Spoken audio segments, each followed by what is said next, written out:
topic today, growth and acquiring your first customers. My name is Adeo Ressi. I'm CEO of the Founder Institute. Let me give you a quick introduction to the Founder Institute before we jump into the topic and our very special guest.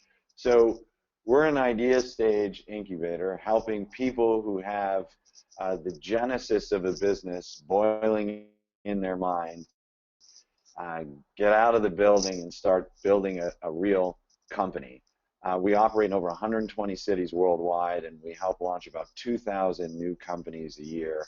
About 85% of every business that we create survives for years on end. 70% are doing quite well, and about 50% of them are funded.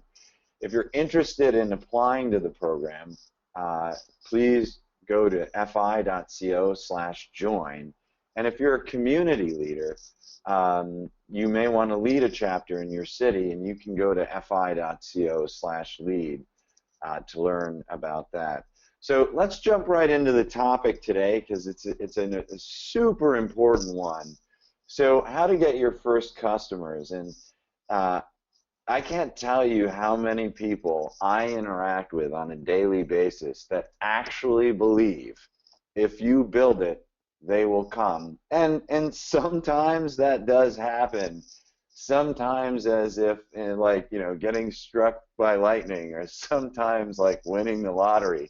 So in fact, for everyone else that hasn't won the lottery or been struck by lightning, your biggest issue once you've made something is how to get customers and users onto your product, and how to cut through all the noise and chatter that's out there so that people actually know what you're doing and actually try to use it.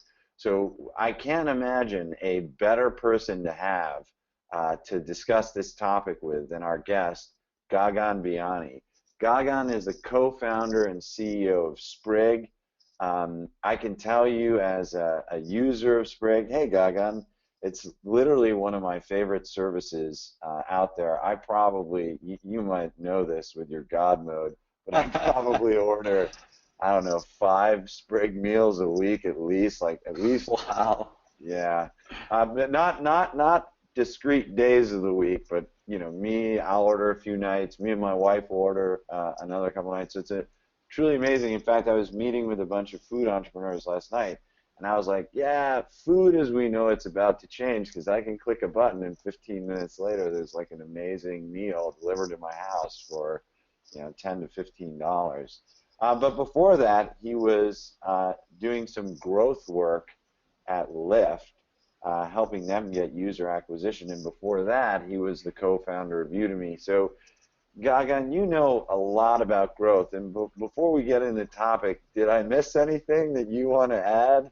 And by the way, if you haven't tried Sprig and it's in your area, please do. But Gagan, on your background, anything you would like to add? No, I mean, I think the only other thing is that I got my start working with you, learning from you in the Founder Institute, which I think is a huge testament to the program that you've built, and it really gave me an opportunity to become an entrepreneur and learn how to be successful. Well, dude, you certainly exceeded everyone's expectations on success, so hats off to you. I think Sprig is probably one of the top Silicon Valley startups right now, so honored to have you, my friend.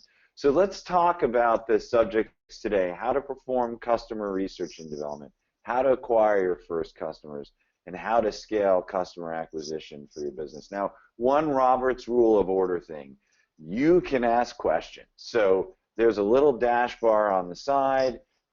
It has a thing that says questions. And if we're going through something, even now, if there's something you want to ask Gagan or ask about growth, pop it in there. I've got a team in the other room. They're going to read it, and they'll get it on screen, and we'll get to most of the good questions that we can throughout the talk. So, Gagan, before you acquire customers, how do you perform that initial research and development? And I know you did some fantastic work at Sprig, so let's jump right into that. Maybe if you want to give either general advice or talk to us about what you did at Sprig, that would be lovely. Yeah, no, I'll do both. So At Sprig, what's interesting is that it was my second company and the third time I had worked on a startup because I had Lyft in between. And so I benefited from experience and the knowledge that I think most founders don't get when they're starting their company because you usually don't get more than one swing at the bat. And so the reason why that's relevant is because Sprig was very intentionally designed. We actually planned the process of creating Sprig as well as you would plan a marketing program at stage year 2 or year 3 at a company. So um, that's very rare, I think, and it gives us a unique opportunity to talk about customer development. An example of that is when we started Sprig, when you start any company, you have really high risk assumptions. And so what you want to do, and I believe in the lean startup philosophy wholeheartedly, and so what you want to do is think about what's the highest likelihood of failure? What's the assumption that you're making about your business? What's the leap of faith assumption you're making about your business? That's actually like, if you're wrong, it'll kill the company, right? And what you want to do is actually, we literally did this on a whiteboard when we came up with the idea for Sprig. We wrote down a whiteboard, what are the things that could kill us, that would be most likely to kill us? Um, and then and then basically, we went through the next 6 months prior to launching Sprig and actually like ran tests and did research to evaluate those things. So at most companies, at like 90% Can of I just add something though? yeah, And Gagan is just for those who don't know, because Sprig is probably littered with a lot of these things. It's a delivery service, right? So how the hell do you deliver stuff? It's a food business. So how do you ensure quality? It's and then you're delivering food over distances. So how do you make sure that it tastes good when you leave and tastes good when it arrives? I mean, I've got to imagine you had a pretty long list of things that you needed to test. yeah, that's right. And so that you're totally right, Adeo. And what I'd say is what's interesting is most companies, 90% of companies I would say that I hear about or learn about are companies where their big hairy question is whether or not people want their product, right? Right. So it's product market fit at its core. What's interesting about Sprig and unique about Sprig is that was not a big concern for us. We Right. had You deliver a cheap meal that tastes good, people will want it, right? yeah. Precisely, right? We figured if we deliver an organic, healthy meal to customers, that they will, in 15 minutes, they'll love the product. That was not a concern, but it's very, very rare. So in most cases, that's what you want to test. And so, while at Sprig, the first 2 or 3 things that we were testing were more around operational things. Actually, what you mentioned was almost exactly what we tested to begin with. Was what is it like to deliver food at scale? What is it like to make food? You marry those two things together such that you can have a real product delivered to someone's door. And that was what our first couple tests were like at Sprig. In fact, I remember the Wednesday after we launched, the Wednesday after my last day at Lyft, so literally 3 days into the company, um, we served 50 meals to customers all over San Francisco. So Uh, now, can I ask you about that specifically? Because I remember you telling me this. Now, at that point, did you make the meals? Because I know later you did some chef testing as well, or did you just buy meals and try and just deliver them?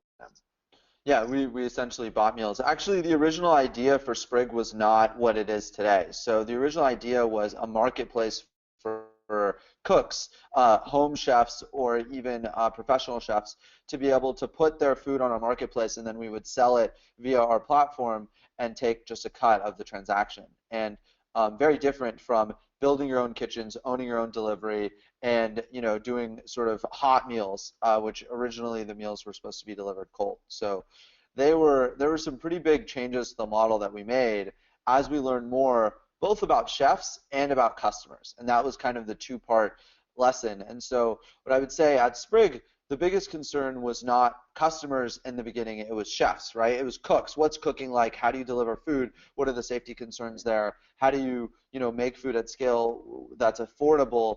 And so the first things we did was we posted Craigslist ads for chefs. And I remember the first Craigslist ad that I posted was basically I got like dozens of angry emails from it from cooks who had spent their lives cooking and thought I was completely ignorant. And so Here's what I said. I said, hey, I'm a single young professional. I am busy. I work really hard, and I'm not interested in making food for myself, but I want really good quality food. Um, can you make me a meal? I want a meal between $10 and $15 every day that's healthy and good for me. And and the chefs responded, and I got about 10 to 12 respondents who actually responded politely, and then another half dozen or so who were just like, I can't believe you're so spoiled. How could you possibly think that that's possible? Like, I work for hours and hours to make this meal for you, and you think it's going to cost only $15. And it was actually eye-opening because, of course, I had no intention of actually doing what I said. I was acting like a customer. That was the point of the research. But I was acting like a customer, and I was on the phone with these chefs, and I learned a lot of things very, very quickly, which was that, making one meal takes the same amount of time as making 50 almost. It takes the same amount of grocery shopping, it takes the same amount of sort of prep and cooking, and at least they don't scale linearly together. So if you cook one meal, you get this. You may take, it may cost you 30 or 40 bucks in labor, but if you cook, actually it costs you a lot more. But just as an example, let's say it costs you $150 in labor to cook one meal. To cook 50 meals, it may cost you $300 in labor. Wow. And so all of a sudden, instead of $150 per meal, you're spending $6 per meal in labor, and that's obviously a significant advantage. And of course, as you scale, it gets better and better and better. And so that was one of the lessons that we learned very, very early on when we were building Sprig, just through customer research, essentially customer research on the supply side, right? Not on the demand side, but on the supply side. Um, So can we go to the demand side because yeah. you're right, and I bet, in all honesty, all the entrepreneurs, maybe a third of them has something that's so good that everyone would want, right? That you don't really need to look at the customer Yeah. too much. But for the other two-thirds that do or more, um, the concept of a customer persona and digging into that, right? So did you do some of that as well, or what are your views there? Because I also want to add that Gagan is a leading speaker and thinker on growth hacking. Yeah. So this is very much pre-growth hacking, I would say. But so here's how I look at it. Even if you're one of those a third or 10% of companies for which you think your product is almost perfect for the market, you still ought to do customer research, and we still did a lot of it at Sprig before we ever launched. And what I do, the most important thing about customer research is to eliminate your confirmation bias. So it's very, very easy when you're an entrepreneur to be really tied into the ego that is an entrepreneur's mind, right? Every entrepreneur has ego, and the ego essentially says, hey, I am a really smart person. I'm arrogant enough to think I can go and take on these big, hairy problems that, will eventually and build a company that's worth billions of dollars. And in order for that to be true, I've got a lot of self-confidence. Most entrepreneurs, I think, have some self-confidence issues with that, meaning that, like, either they're very overconfident or they're very underconfident, or some combination of that. Basically being, hey, you're constantly looking to affirm whether or not you're actually doing the right thing. Is starting a company a good idea? Is my idea good? And so the problem with all of that is if you don't check that at the door, your entire customer research will be skewed. And everything you do will be confirmatory instead of investigatory, which is really what you should be doing. Right, or frankly, I would even say in order to eliminate the positive bias, I recommend a lot of times people look to kill rather even than Yes. look to investigate because they're so wedded to something that investigative would be the right thing, but their bias will always, oh, it looks right, good, check, right? Exactly. Agreed. No, I Uh, completely agree, Adeo. It's one of the critical things is to basically assume that your idea is probably not good, but that you might have a good direction. I mean, you want to go in a direction. You always want to have a vision. Udemy, Lyft, and Sprig all changed their business models dramatically from the time that they were conceived to the time that they launched to the time that they became big companies. Um, However, what's fascinating about this and what's interesting about the consumer internet stories, I think at least of these companies, is that none of them changed their mission. Their mission was exactly the same. If you heard me talk about Sprig, and you heard me talk about Sprig, remember at TechCrunch Disrupt we were Yeah. talking about it, or at some conference, maybe the launch conference, we were walking down the halls of the launch conference. I remember telling you the idea, and remember it was completely different from what Sprig is today, but the mission was always the same. Um, Yeah, exactly. It hasn't changed much. So you were doing this investigative research on, well, there are a couple questions too on Sprig, and let me come back to that. Let's get a couple of these questions out there. So Joshua is asking about things that you identified most likely to kill Sprig. We listed three, right? The preparation of food at scale, the delivery in general, and then the combination of their two. Were there any other big ones that you were worried about? Yeah, I mean, those are the three big categories, but within those, there were lots of questions, right? So, for example, what would the cost structure be like at scale, and would it be at a price point that we thought consumers were going to be excited about, right? Another question was, was the market size were we right about our sort of expectations that health was a critical sort of decision point for customers as well as convenience, right? I mean, of course, we felt very convicted about that, but it was something that's worth calling out as an assumption. Another assumption was that this might have the opportunity to have winner takes all sort of a business model, which I think even today most people would be like, oh, food delivery, that's super crowded, and obviously I believe that there will be multiple successful food delivery companies, but I think it will consolidate much more dramatically than anyone understands. And the reason is because we figured out that there were major economies of scale in the business that were just very, very hard uh, to compete with once you're at scale.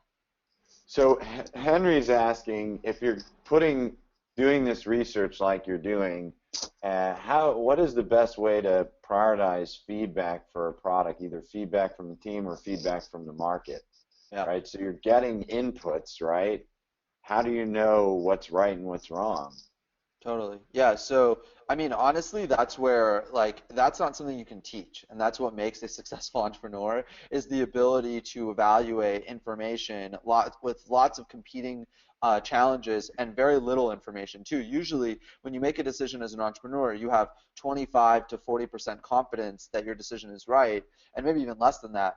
And as a big company executive, you have more like 60 to 80% confidence that your idea is right. And this is a fascinating challenge. And so honestly, like I don't have any secret sauce here. The secret sauce is listen. Listen to your customer base and don't ask them questions like, "Hey, what do you think about hot meals delivered in 15 minutes?" Like it's the Henry Ford quote of if I asked customers what they wanted, they'd say a faster horse, right? Your customer has no idea what they want, but they know what their problems are, and listening to them is really the key. So you ask them vague uh, investigatory questions like, what did you do for dinner last night? Why'd you choose that? What about that meal made you choose it? What'd you do for dinner the day before? Wait a second, why'd you eat pita and hummus on Wednesday night and then you ate a salad on Thursday night? Like, what was different between Wednesday and Thursday? Like, I don't understand. And then, on for lunch, what'd you eat? Oh, what'd you eat the day before? Wait, you eat the same thing for lunch, but then you didn't eat the same thing for dinner. Why do you choose the same thing for lunch but not for dinner? What'd you eat for breakfast? Oh, what do you think about this? What do you think about this company, this restaurant that you ate at? Would you go there again? How did you find out about it? And you ask them really vague. I mean, these questions are super vague. I'm just trying to understand people and how they eat, right? And I'm trying to understand, did you eat at home? Did you eat alone? Did you eat with your friends? Did you eat as a couple? Do you have kids? What did your kids do? Where did you find out about, how do you find out about your kids' dining habits? Oh, they don't like mac and cheese. How do you know that? Have you tried to convince them that mac and cheese is good for them?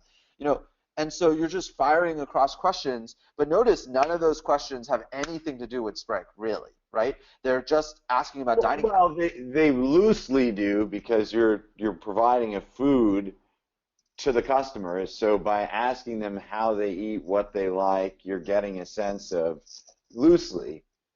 Right, and you're trying to glean information from your customers so you can better understand what their needs are and what opportunities there are. And then you tailor your product towards that. And then you give them the product, and then you interview them again. And you have them experience the product and you learn more about them. What do they think? How did that experience compare to what they did before? Are they going to do it again next week? What what would make it better? What would make it? What didn't they like? What did they like? What price did they? How did they think about the price, etc. And so you do this this is a constant evolution. I mean, we do this today at Sprig. I mean, we just did a series of focus groups, both men and women focus groups of Sprig customers who are loyal, somewhat loyal, disloyal, and then also we did a whole bunch of email research as well, surveys, and I also went and served on Sprig on Tuesday night of last week. Uh, and there's just a constant feedback loop of customers and Sprig, and that's how we do what we do. Well, I want to also just go back to Henry's question, then Lance has a good question as well. So one of the things that you brought up about decision making is you never have all the data. You're never going to make a perfect decision. It's not like, oh, now I have all the data and it's clearly A. So the best piece of advice I heard there is you're going to have to get feedback, make decisions with very limited information, but you can look at it this way. As an entrepreneur, most decisions early on are live or die. However, if you choose the wrong one in the die category, there's a 50% chance that you can recover. So in fact, you have a 75% chance of actually getting it right, so you just might as well decide. Yeah. Lance was asking, where did you get those very initial people to interview, and do you have any tips on finding the right types of people to ask those open-ended generic questions to? And maybe not even, you can talk about, obviously everyone eats, but so maybe we could look at Sprig, but just also general advice to other people in different industries. No, that's actually great because I was about to say that for Sprig, it's easy. I just walk to a coffee shop. Like Okay. everybody eats. And so it was very easy to go and talk to people about their dining habits. And I'd go up to them at, coffee shops or bars or whatever. And at Lyft, it was bars. At Sprig, it was coffee shops just because of the nature of each business. And and I also asked people who were first or second time customers of Sprig a lot, so that was another thing, or first or second time customers of other services. And I have no problem asking my friends, by the way. I have no problem interviewing my friends. They're often the most willing to share information. And I just take with a grain of salt the fact that they're my friends and they kind of know what I'm trying to do. And so I disarm them as much as possible and treat them like research subjects and not like friends in those interviews. But um, so for other companies that have much more specific customer bases, you have to go and figure out how to find your customer. That is your first hustle challenge of an entrepreneur, is how do you find that person who wants your product so badly, but maybe aren't that many of them. And I don't have an answer because well, I mean, I could have an answer if you gave me a specific company, which we won't have time for today, but it depends on the company. If you're a company that's selling, I met the other day a company that's selling software as a service for small businesses. Well, then you should go and knock on the door of 100 small businesses and wait till someone's willing to talk to you about it. And the other thing that's So let's talk important. about that for a sec, just one sec. So do you, let's say you're a doing SaaS for a small business, right? It's enterprise Yeah. small business sales. If you knock on the door and like the not someone who's not the CEO talks to you, but you know the CEO makes the decision, but maybe that person would use the product. Is that good? I mean, I'm asking as a bit of a rhetorical question, but does it need to be the decision maker, or can it just be anyone who might use it in the organization? I mean, you should be doing for B2B, you should be doing customer research of all of the above, right? You should be doing decision maker research, and you should be doing research on the person who is going to use the product, because ultimately both are critical for different parts of your business. The decision maker should probably decide your feature set, right? And should probably decide, like, for the most part, your strategic positioning for the company and where it's going to go. But then the person who's going to use the product should probably also decide how your UX is going to be and what types of engagement tools you're going to provide and sort of and so it's really about learning about all different types of people and then figuring out what types your product's going to resonate with most, and then diving deep on those people. Let's move on because you did an amazing MVP. I mean, this is one of my favorite stories about the development of Sprig and sort of, I mean, I don't want to. give anything away, so I'll turn it over to you. But literally, like, if everyone is on this call and watching this now, you will. This was probably one of the best executed tests I've heard of. So can you tell us how you sort of initially went to the customers and tried to figure out if everything would work? Yeah, totally.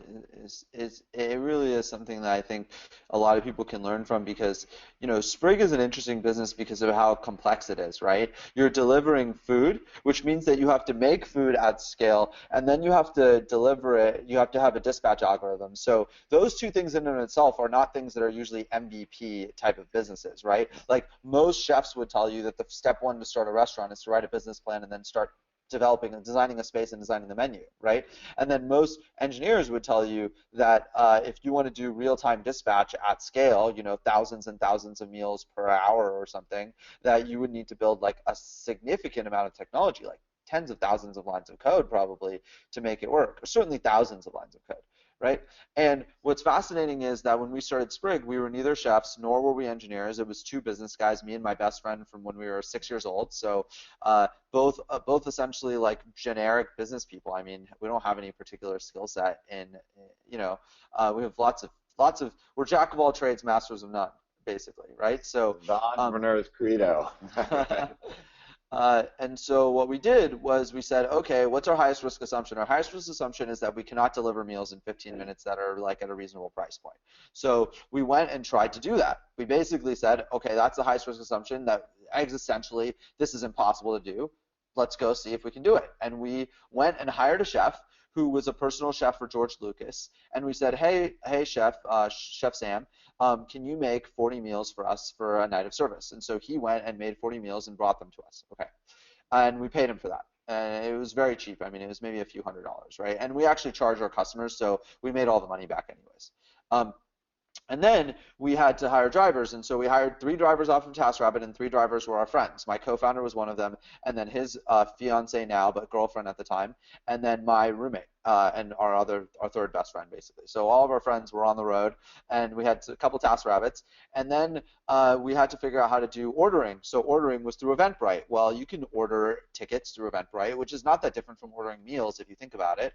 And so I was like, okay, let's use Eventbrite. We can easily set it up. It takes like 10 minutes and make all our money through PayPal, and people can pay via credit card, which is great. All right, Eventbrite. And so people would send their orders through Eventbrite, and then we would have and then what were we going to do for dispatch? Well, an order would come in, and we would constantly be refreshing Eventbrite because it's not built for real-time ordering. So we'd be refreshing Eventbrite to see what the order was, who was ordering, where they lived, etc. And then we would type. Reload, reload, Yeah, reload. Right. it's kind of ridiculous.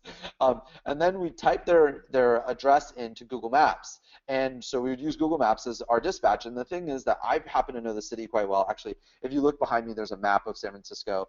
I'm a total nerd for maps. And so I knew the city quite well. And so I was actually our dispatch algorithm. So what we did was we had a map of the city, a printed out map, physical one, on my coffee table in my living room. And we had 6 drivers. So we needed to indicate where. I'm a very visual person, so I can't like keep where these 6 drivers are in my head at all times. And so what I did, and we obviously didn't have any real-time tracking of these drivers, like we didn't have a driver app or anything.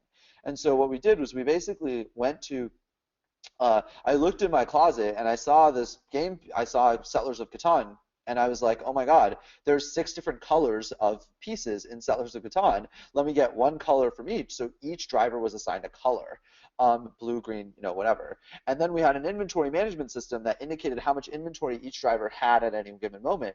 And we ticked down the inventory. So when an order came in, we would check on Google Maps. We would check on the map physically to see where that driver was or where their last known location was. And then we would check the inventory to see if they had enough inventory, who was the closest person. And then we'd send text messages via my cell phone to the customer and to the driver with the dispatch directions and with the confirmation text and an ETA. The ETA was calculated via Google Maps. And then we would make sure the delivery was happening, and the driver would send us a text when they were parking, so we could send the customer a arriving notification, and then the driver would ring the doorbell, and the delivery would happen, and we'd move, and actually, sorry, I forgot this, but we would move the Sellers of Baton piece over to wherever their next delivery was, so we always knew what their next delivery was going to be. So that's how we did Wow. dispatch at Sprig. Now, you did 40 meals, you said that night, Yeah, I think so, 40 or and 50. you built no tack. Right. Yeah, yeah. No, there was no Nothing. line of You code, used not a single Eventbrite, one. you used a printed out map, Google Maps, and like your A cell Google phone. spreadsheet. Yeah, and my cell phone. Exactly. So that's commonly called a concierge MVP, Yes. and Gagan was the concierge. So the idea is you don't have any actual tech, but you deliver the service nonetheless by essentially squirrels and gerbils, which are you or Yeah. me. Um, so that's awesome. Now, how did you get so? But you delivered 40 orders. How did you get those 40 people to even try it out at all? So this is a great test, but you still needed 40 people to buy. And by the way, did you get more than 40, or did how like or did Yeah. anyway? How did you get the 40 and control Yeah. the limit? I mean, we did sell out, so we actually had more demand than the 40 meals we sold. And what's important to recognize about the demand was that Sprig is something for everyone. Everyone eats, and everyone needs to eat at home. And so we just emailed like maybe 300 or 400 of our friends. So by the time we started this, we had actually recruited two co-founders. So there were four people that day. It was on that Sunday, we had only two co-founders. By Wednesday, the day that we actually served meals, we had four co-founders, which is kind of funny. And we were moving super fast. And those two other co-founders, myself and my best friend, we just emailed, 300 people that we knew in San Francisco. I think we might have emailed some offices, so we knew that they would tell their friends. And we emailed them on Sunday night, and then emailed them again on Wednesday with the order. So it's important to recognize that, but you could easily, I mean, at Udemy, we had no friends who would be customers of Udemy early on, and at Lyft, it's harder because you need a real-time service, you need a need for the service, and you need to remember it at the time. And in both situations, you just have to hustle to find those people. I mean, let's put it this way, if you're having a lot of trouble finding your customer, then you probably have a pretty shitty idea. Well, fair. Let's drill into that statement for a moment because it's an important one, right? Um, it, I think it rings true, right? But let's clarify exactly what you mean. So you could have like a complex B2B thing, right? That's going after procurement for a pharma company, and the customer could be buried in with layers of bureaucracy at the Sure, of buying course. firm. But I think what you meant by that statement, just to be clear, was more like if you don't know who your customer is, so you can Yes. never actually find them in the world, that then your product is in deep trouble. Is that correct or? That's exactly right. Yeah, if you don't know who the type of person is who's gonna be your core demographic, I mean, every company that's majorly successful has a set of people who are irrationally excited and who need this product more than everyone else. So Sprig, for example, the first people who used Sprig were much more excited about Sprig than the average human in San Francisco, right? And people in San Francisco love Sprig. We have huge penetration, but you have a natural waning of you naturally expand the market and you get people who need your product less, but who still really enjoy it and use it. And so that's true for every company. And you need to find and identify who those people are, and then you need to hustle to figure out how to get to them. It's very specific to the person. Trying to get to Adeo it takes a very different set of tactics than trying to get to someone around, someone who likes food in San Francisco. Right. So yeah, let's talk about that. So then you launch your product, and I mean you've done this at three very successful companies, Udemy, Lyft, and Sprig. So you now are launched, and I mean, Gaga, and I can tell you this is one of the hardest things that I see people do. They have a new app, they have this, they have that, and just it's like I have 200 users, now I have 210 users. How do you get how do you get these users? And a lot of times I think uh, and I'm just speaking with hundreds of entrepreneurs. They're trying different things, they're testing different things, they don't work, and then but they're also trying to be really cheap. Can you give it any sort of general advice? And we have some questions that I'll get to in a moment from the audience on this, but any sort of general advice on got it up, what do I do to get people using it? Yeah, so one of the most obvious things is that you shouldn't spend any money. So it should be virtually free to get your first set of customers because, again, as I said earlier, if you can't get your customers for free, then you probably don't have a product that's that exciting to people. So I certainly do not recommend paid advertising really at all. I've never really heard of a company. I've heard of companies raising money or getting to some level of success by doing some more irresponsible things in the early days of acquiring customers, but I've never seen a company get to massive scale that way. I mean, no, I haven't. I mean, I'm sure they exist, but and so I wouldn't do any paid advertising. I would do hand-to-hand combat. Your job is personally to be the marketer who goes and gets those people. So you must be the salesperson on an individual basis. If it's a consumer product, you need to sign up your first 200, 500 customers by hand on forums online, via email newsletter partnerships, via in-person street Oh, teaming, okay, hold on, like hold on. any of these Let's things. go with each one of these. So you just Yeah, listed a bunch of stuff. I want you to talk about each one for a moment. So I sure. love that. Hand-to-hand combat, B2B, B2C, you get your first few customers on B2B or your first few hundred customers B2C, hand-to-hand. Let's discuss, you just listed a bunch of hand-to-hand things. Let's go through them one by one. Yeah. So I think you mentioned uh, getting out there, so face-to-face. Yeah, exactly. I So think that's that's really one. self-explanatory. We don't need to go into it in detail Okay. unless there's questions about it. No, no, and then you mentioned a bunch of others like partnerships. Do you want to hmm talk about that for a moment? And forums and social forums? Why don't we Yeah. start with partnerships first and then go to the second one?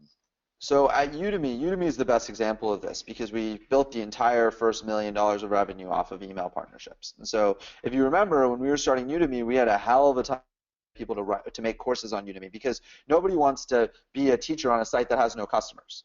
And then on the flip side, nobody wants to be a customer on a site that has no courses.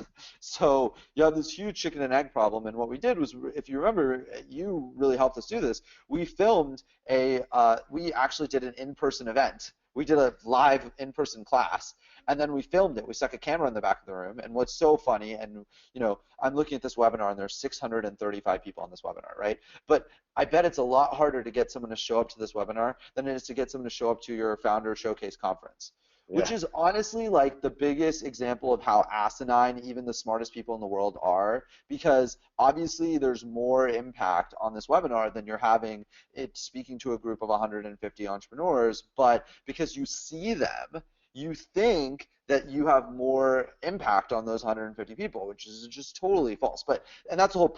Obviously, I am passionate about this because that's what Udemy's that's what it's built on. And so, in order to convince people like you, although you would have done it, I'm sure anyways, but other people, to like Aaron Patzer or Dave McClure or Naval Ravikant, in order to convince them, who by the way, some of those guys were our investors, in order to convince them to come and speak, we had to put them in front of an audience of 60 to 70 people. And so we got an audience of 60 to 70 people to show up to an event. Mostly Founder Institute people, so I basically tapped the Founder Institute network, and the event was like how to raise money for your startup, and we filmed it, and then we put the videos online, and we created email partnerships. So we found people who would want this course. We packaged this course. It was like $50 or something, and we said we want to sell this course on Udemy. And then we figured out, okay, who's going to buy a course on how to raise capital for startups? Well, startup entrepreneurs. How do I target startup entrepreneurs? Well, startup entrepreneurs read email newsletters. That's one of the many things that they do. How do I find that out if I don't know it already, by the way? I ask them what they do for fun and how they get industry information. And I ask them what they did last weekend and what they were reading in their email. And I asked them a bunch of And by questions. the way, you had 60 or 70 of them in the room, so it made it real easy, right? Yeah, exactly. And so then I partnered with email newsletters and I said, hey, I will give you 50% of the revenue, which by the way is crazy. That was that was one of the most profitable emails they've ever sent. And so we'll give you 50% of the revenue, and let's do a rev share, and you send out an email promoting this course, which is going to be good for your audience. And oh, by the way, you don't make any money because you run an email newsletter, and email newsletters are shitty businesses. So like, I'm going to give you a way to make money. And that ended up being such a successful strategy that the first $1 million run rate, we got from zero to almost $1 million in no, not run rate, total sales, so cumulative sales. Were entirely done via these email partnerships, and we just built more and more and more. And every email newsletter on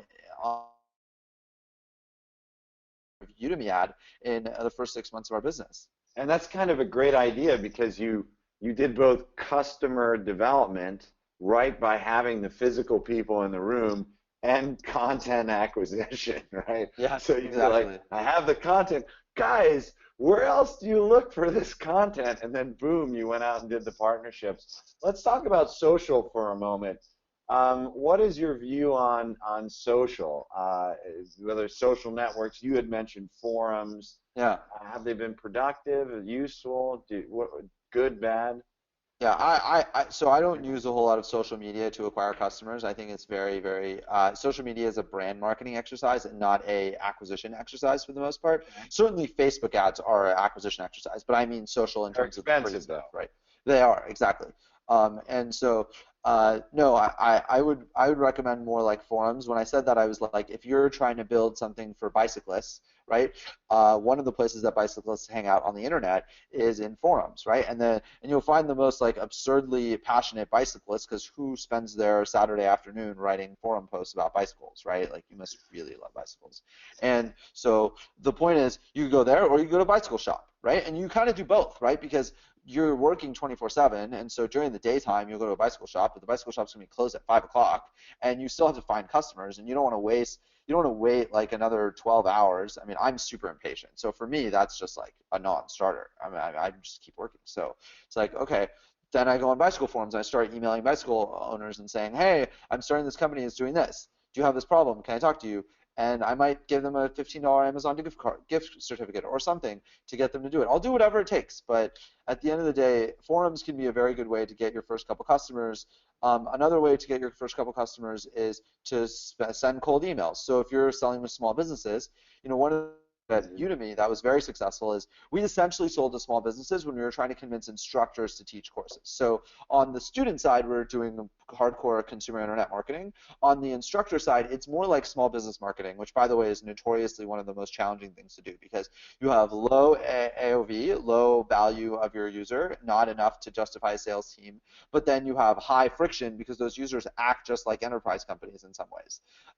Not large enterprise, but like cranky users, right? Yes. They're either like enterprise or really hard users. Exactly. They're a little crazy.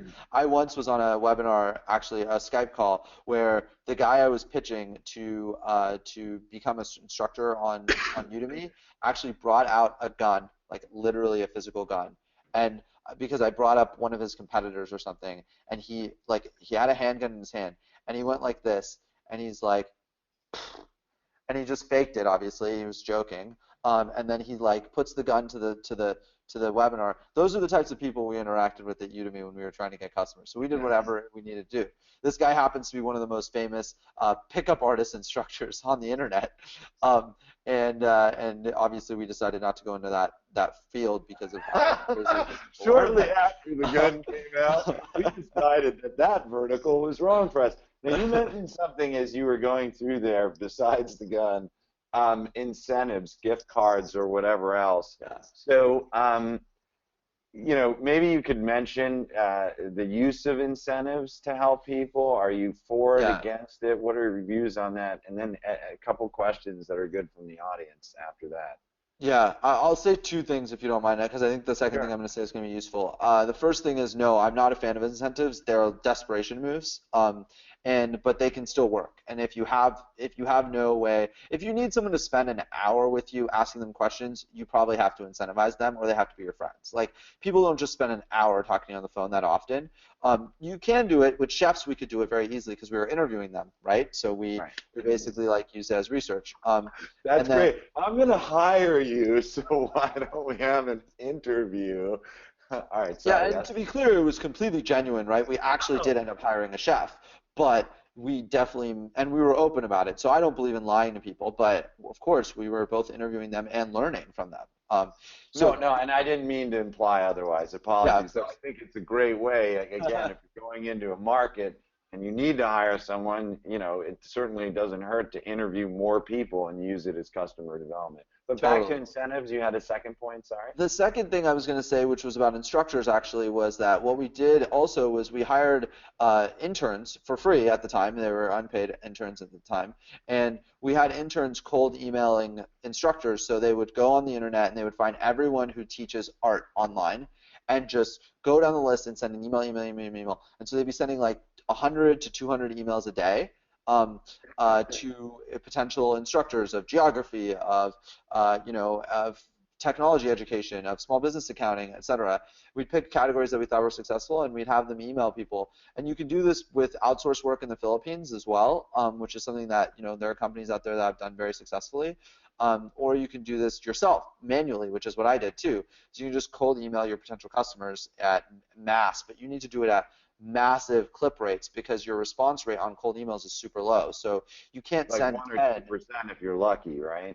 Yeah, 1 or 2% would be awesome. I mean, at Udemy, the hit rate got really high. Actually, it got to like 25 to 30%, but that's only because we were already making like real money. So, and we had like a web presence, so you could Google us when you're doing it just for like when it's completely random, but 1% is very common. So, Let's talk about that because Ed has a question there about the web presence, and he's yeah, like, what's the importance of SEO from day one?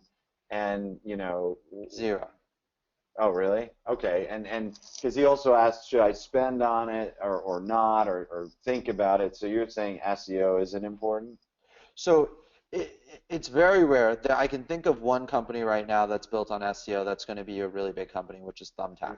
But it's very, very rare for SEO to be a huge They opportunity. launched at the Founder Showcase, by the way. Yeah, they did. Yeah, and I've known them since I was in the institute, basically. So I've known them for a really long time and seen that company from when Did you guys launch together or were you? Anyway, yeah. So, around the same time.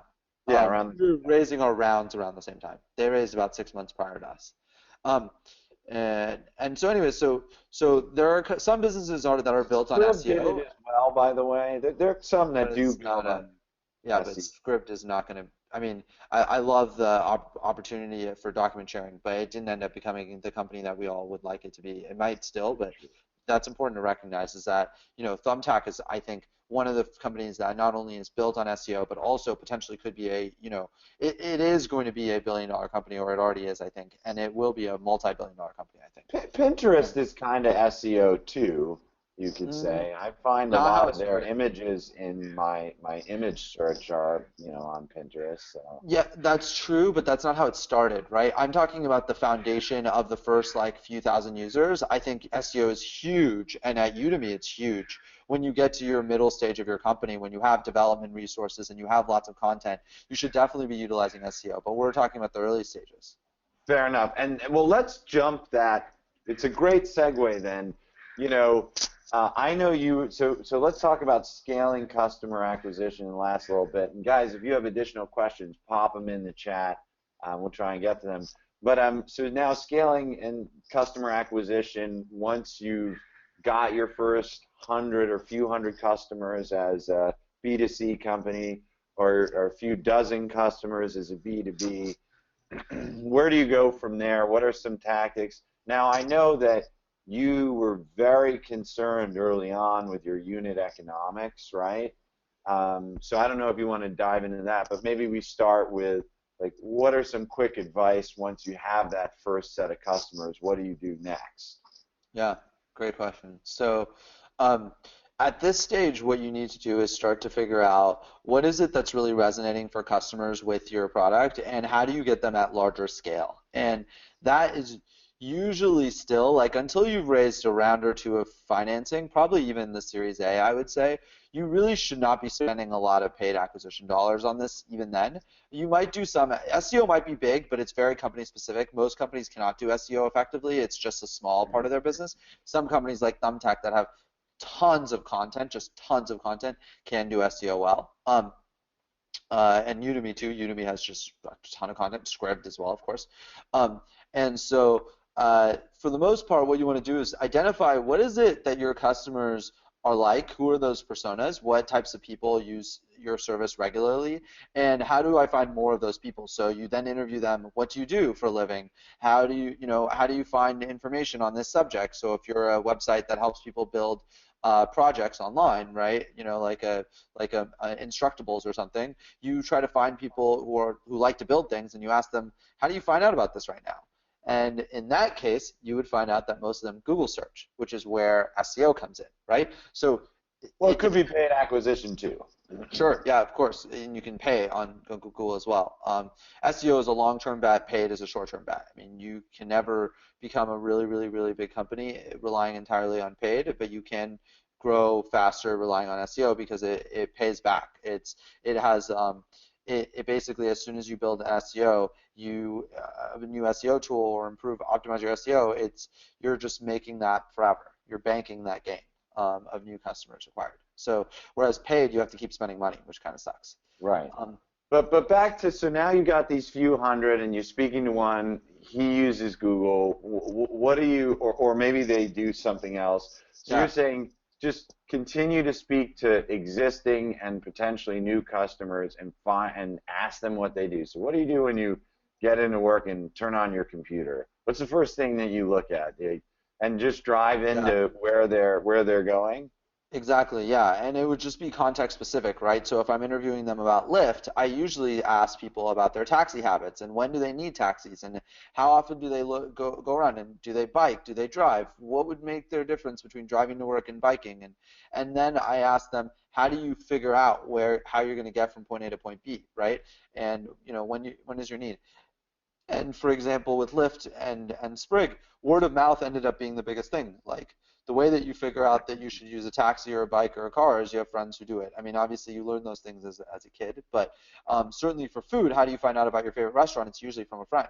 And so then I would do activities that really boost referrals. So referrals was a big thing for Sprig and still is. Almost all of our customer acquisition comes through word of mouth and referrals. We do some paid advertising, but it's not a big percentage of our customer base.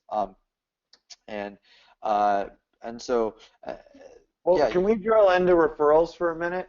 yeah, So, okay, so that both in B2C and B2B, maybe a little less in B2B, but referrals could be great, right? Depending on the level, and the CEO isn't going to refer a competitive advantage to a competitor, but so how do you jumpstart referrals? Because that seems like a great and free, potentially free customer acquisition tool. yeah, it's a great question. I mean, again, it's very context specific, but there's a ton. Another thing, okay, actually, this will answer your question better than anything else. One of the easiest ways to figure out how to acquire customers is to watch other people acquire customers online and copy them.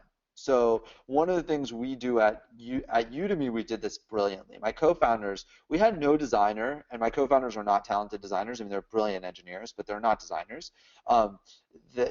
We had no designers for the first like 2 years of Udemy and built like a pretty reasonable business with decent design. Because what they would do is they would look on other websites and be like, we need to do a commenting system. How does Facebook do comments? And they would literally copy Facebook's comment system. And then they'd be like, how do we do scheduling? Oh, what other companies need to do scheduling? Okay, it's a massage company needs to do scheduling, or a company that that does scheduling for webinars or something, right? And so we would then look at that, look at the flow, analyze it, rip it apart, and take the top 10 flows that we liked and combine them, and you'd see Udemy's original designs were all just a hodgepodge of the top 10 websites in consumer internet, basically.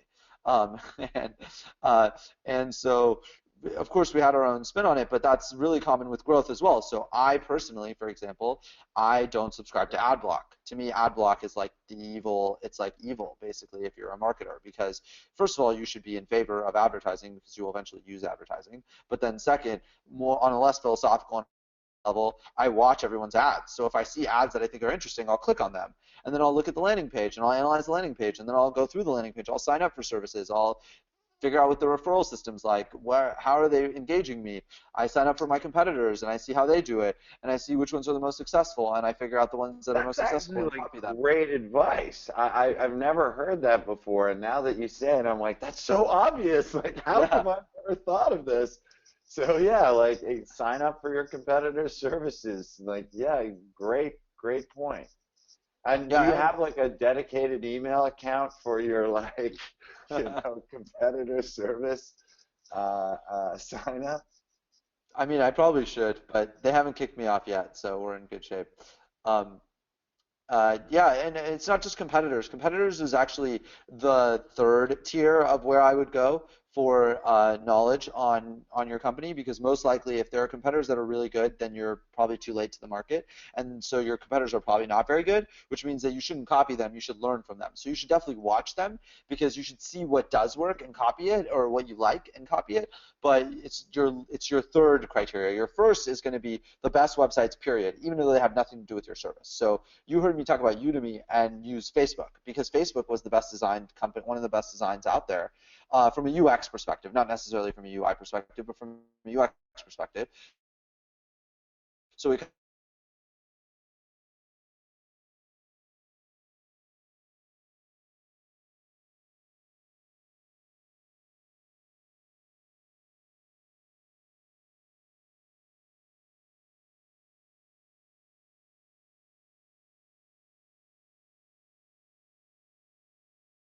look at Microsoft doesn't test their designs,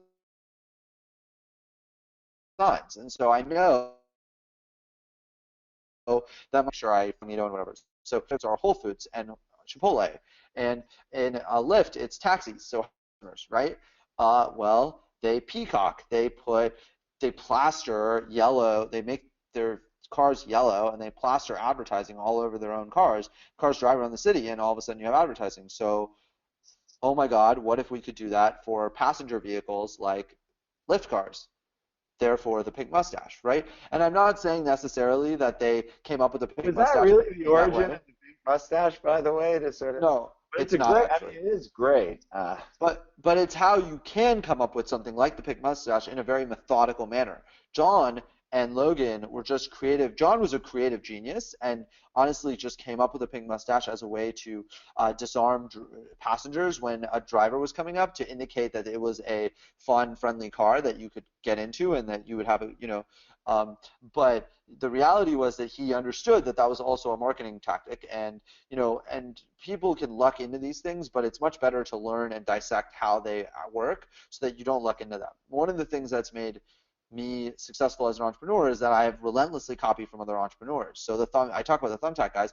Well, the Philippine strategy that I referred to earlier, where you hire people, outsource labor in the Philippines to do mass emailing for you, is entirely copied from Thumbtack. It's not copied actually in a bad way. It's I asked them for advice and said, how do you do this? And they taught me.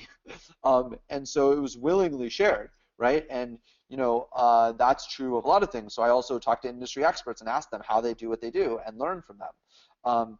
And I think it's just all about learning as fast as possible, and copying is one of the best ways to learn.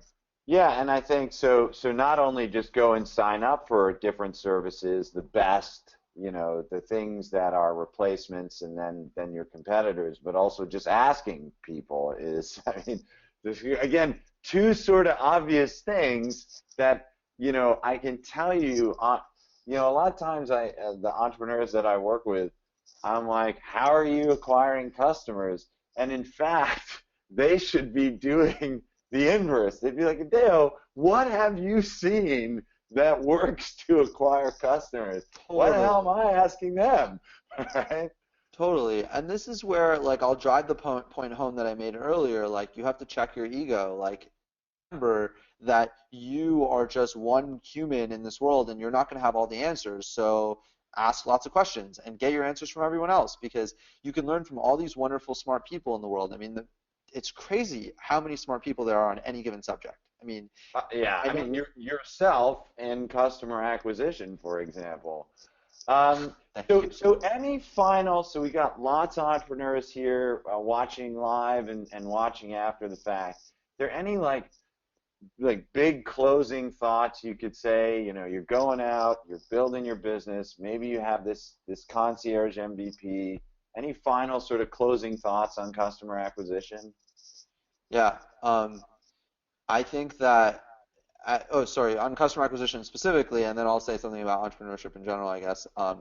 But on customer acquisition, it's still brass tacks marketing. Remember that at the end of the day, there's a human who is going to use your product. You need to learn everything about that person backwards and forwards, and then you need to figure out how to get under their skin and really get them to want your product. And that is really something people forget. They constantly do A/B tests and and paid acquisition and all these numbers-driven marketing things, which by the way, like we're intensely analytical at Udemy and at Lyft and at Sprig.